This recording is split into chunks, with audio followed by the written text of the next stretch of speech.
Hello students इस lecture में हम आपको टोरॉइड कराएंगे। टोरॉइड होता क्या है देखो। Toroid is a hollow circular ring on which large number of insulated turns of metallic wire closely bound. मतलब आपने सोलोनॉइड पढ़ा था ना। सोलोनॉइड देखिएगा कुछ इस तरीके से था।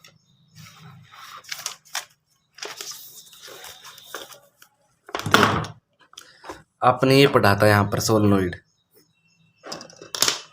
एक मिनट, ये पढ़ा था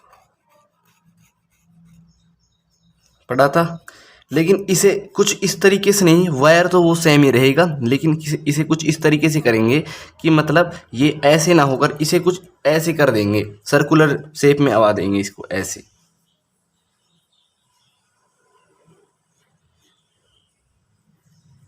ऐसे बन जाएगा फ्रेंड इसे। लेकिन और समझिएगा, आपको हम समझाएंगे। देखिएगा, toroid is a hollow circular ring on which large number of insulated turn. Toroid क्या होता है? एक होलो सर्कुलर रिंग यानी कि खोखला, अंदर से खोखला होता है जिस पर large number of insulated turn होते हैं of metallic wire closely bound. एक बार डायग्राम समझिएगा, उसके बाद आपको समझ में आएगा। देखो, हम ये एक होलो सर्कुलर रिंग बना रहे हैं।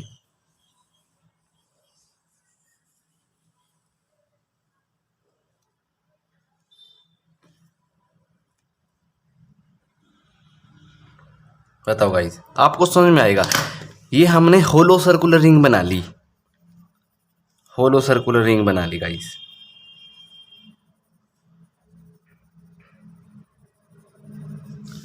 ओके जी, ठीक है। लेकिन होता क्या है, देखिएगा,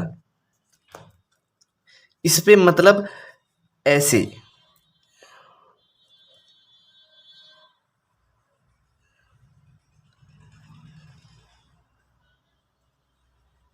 मेटेलिक वायर के टर्न्स होते हैं। बताओ गाइस, यहां तक बात समझ में आ रही है? देखो, कुछ भी नहीं किया हमने। हमारे पास एक होलो सर्कुलर रिंग थी। मान लीजिए होलो सर्कुलर रिंग है ये मतलब ये है नहीं, अंदर से होलो, वो खोखली होती है, ठीक है ना। इसके ऊपर हम क्या कर देंगे, देखो,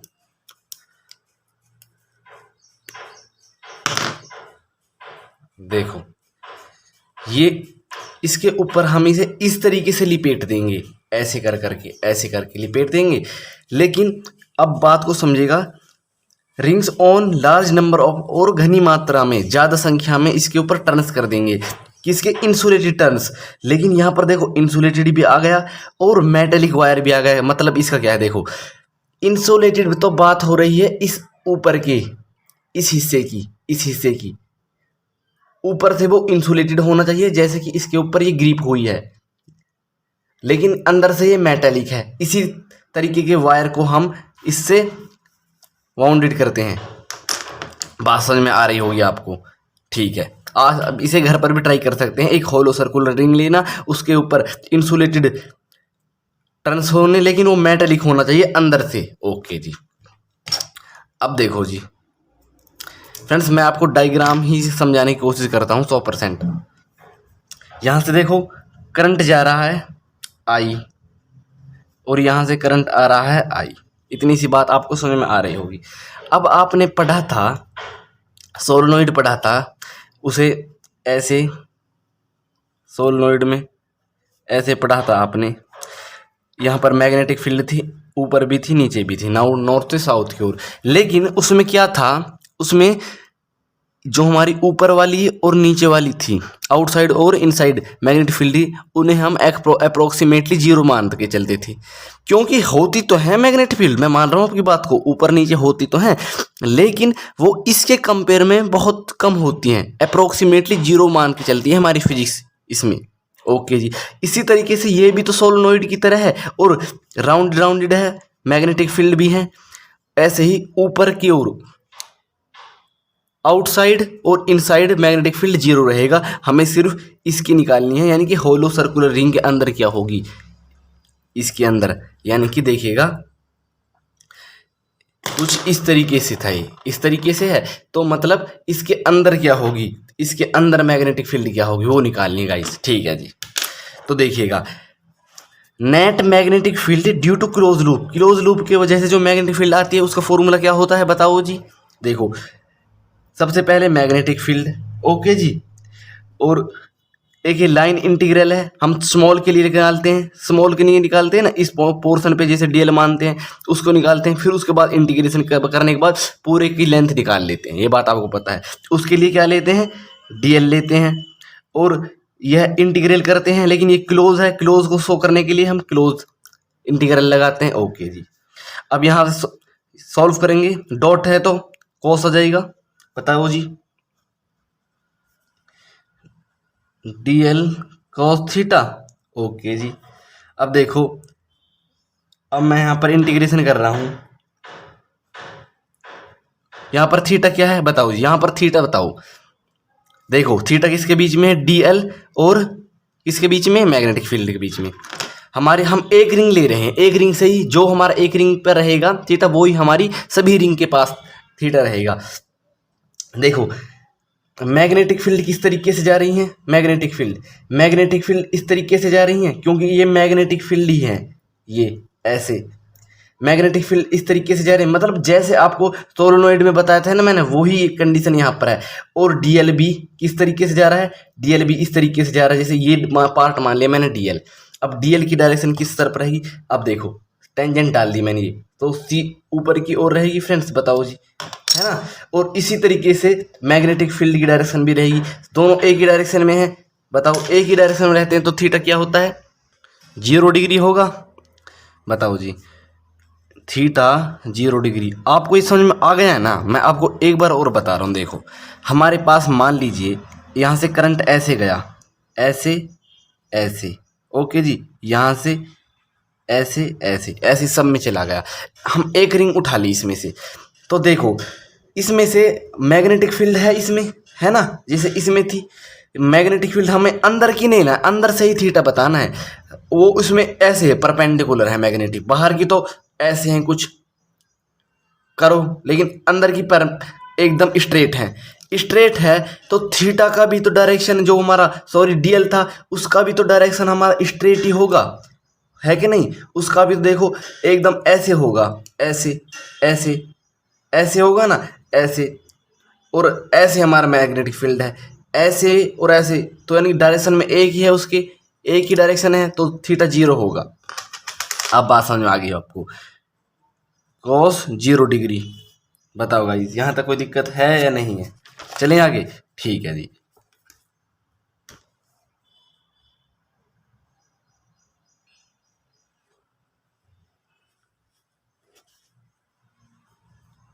और गाइस यहाँ पर डीएल भी तो है, देखो यहाँ पर ये डीएल भी तो है, डीएल कॉस 0 को मैं 1 लिख रहा हूँ, नहीं कॉस 0 को मैं डायरेक्ट 1 लिख रहा हूँ, ओके गाइस, ठीक है जी।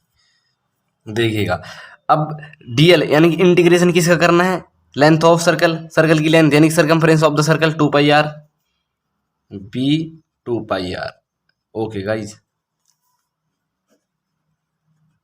बी डीएल ये आती है हमारी।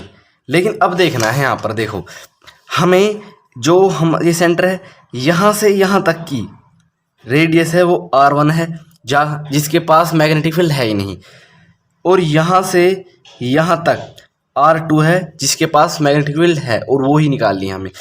अब यहाँ से यहाँ तक इसके पास कितनी है, R3, और इसके पास भी है नहीं, इसके पास भी मैग्नेटिक फील्ड है नहीं, तो देखिएगा यही निकालनी है हमें, इसे समझिएगा। इन लूप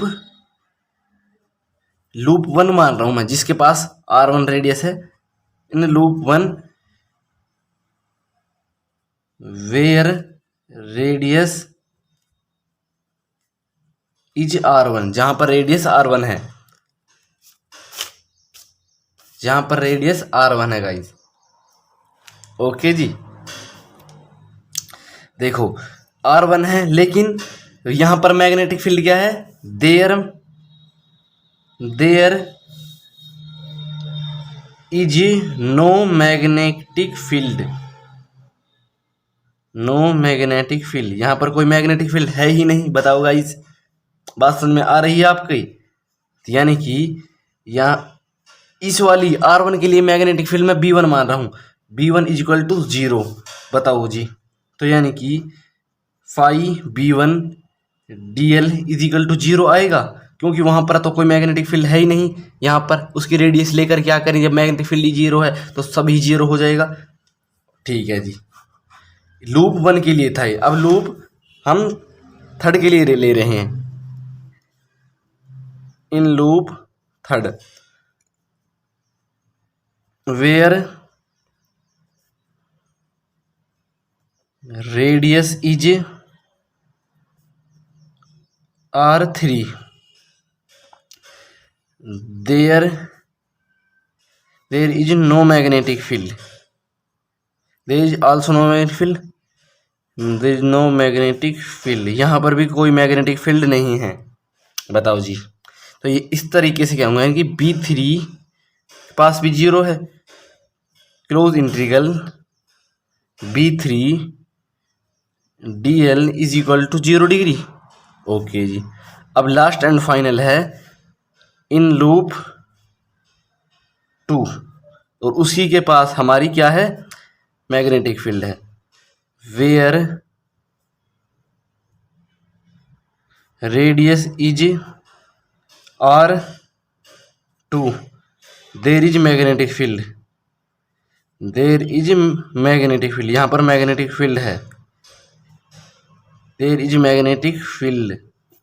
बताओ जी, यहाँ पर मैग्नेटिक फील्ड है, तो देखिएगा, यानी कि close integral B2 dot DL क्या बनेगा, B2, और फ्रेंड्स उसका इंटीग्रल करेंगे हम इसी का DL, और cos 0 थीटा cos 0 बनेगा, 0 डिग्री बने, 0 की 1 तो हमने मल्टीप्लाई कर दिया ऑलरेडी।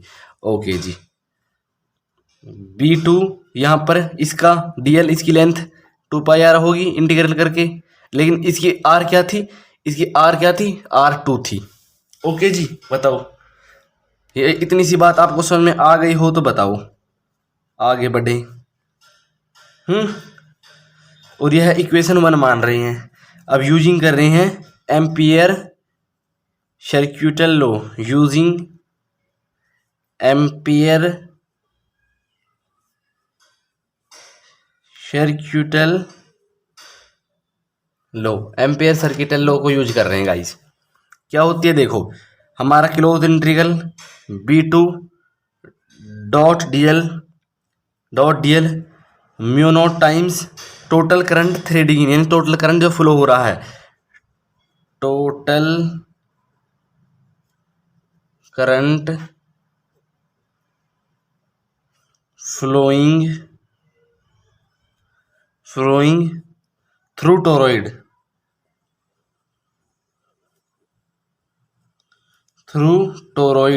टोरॉइड के अंदर जो भी करंट फ्लो हो रहा है। बताओ जी, देखो, close integral B2 dot DL, देखो म्यू नॉट आ गया, ओके गाइज, और देखो म्यू नॉट आ गया, और उसकी हम टोटल करंट तो हम I ले लेंगे, लेकिन वो किस में फैल रहा है, उसकी लेंथ कितनी है, उसकी लेंथ है 2πr2। बताओ गाइज, बात समझ में आ रही है ना, यानी कि हम किसके लिए अप्लाई कर रहे हैं, मैग्नेटिक फील्ड हमारी सिर्फ लूप 2 में ही थी, और लूप 2 हमारा ये था, उसकी कंप्लीट लेंथ ये थी, और इसमें I करंट फ्लो हो रहा है। ये बात समझ में आ रही है क्या, बताओ, बताओ जी गाइस, ये बात समझ में आ रही है, कैसे आया। देखो mu naught as it is आ गया, और करंट I फ्लो हो रहा है। ये क्यों लिया है हमने, है ना, ये हमें यह बता रहा है कि कौन से लूप में हमारा ये I करंट फ्लो हो रहा है। यह हमें यह बता रहा है कि हमारा R2 यानी कि रेडियस R2 है, इस वाले में, इस वाले लूप में, यानी कि लूप 2 में हमारा यह I करंट फ्लो हो रहा है, यह बताने वाला है ये। ओके जी, ओके जी। Compare equation 1 and 2। तो देखो हम ये लिखते हैं पहले, तो ये B2 2πr2 और अब ये लिखते हैं म्यू नॉट 2πr2। और फ्रेंड्स ये तो सिर्फ एक ही लूप के लिए है, ऐसे कि हजारों लूप हो सकते हैं, तो हजारों के लिए हम क्या लिखेंगे, हम n लिख देंगे। और i फ्रेंड्स बताओ, कोई गाइस कोई दिक्कत हो तो बताओ। 2πr से 2πr2 कैंसिल आउट हो गया, तो क्या बचा हमारे पास, बताओ गाइस क्या बचा हमारे पास, बचा b2 is equal to mu naught ni। बताओ जी। अब B2 सिर्फ ये बता रहा था हमें, ये लूप 2 की है। अब B को हम B भी लिख सकते हैं, B is equal to mu naught ni guys. बताओ गाइस, आपको ये क्यूट सा लेक्चर आपको समझ में आया ना? बहुत ही ईजी है, आपके लिए सब ईजी है। बताओ जी। तो स्टूडेंट इस लेक्चर में इतना ही, तब तक मिलते हैं नेक्स्ट लेक्चर में। सो फ्रेंड्स हमारे चैनल को शेयर सब्सक्राइब लाइक प्लीज़ करना ना भूलिएगा।